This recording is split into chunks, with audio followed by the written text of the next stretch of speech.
still a bit lower, means there's still moisture there.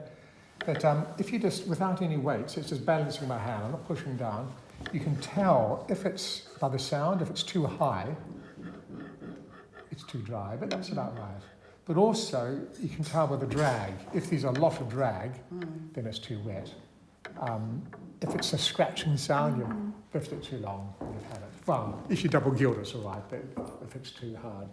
So the first thing I do is give it a little dust, because there might be some stuff that's falling down and you'll scratch, so dust any detritus out. So at first, I think all that's right, but I'll just do a little scouting ahead, listening. So no sudden changes to something lower or higher, so we know that this is all pretty good. So now, to start, no weight at all, just again, sort of more detailed scouting to begin to press it down. This is what you want. This is not just to polish it, but it's to really push the gold into all the crevices, make it stick really hard.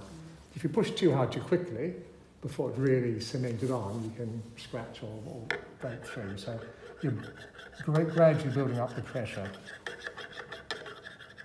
And as I mentioned earlier, see how flat it is? That means that you've got a large area in contact. If I go like that, you've got a really small area, and more likely you are to scratch through or whatever. So at right angles, more or less to that, and low.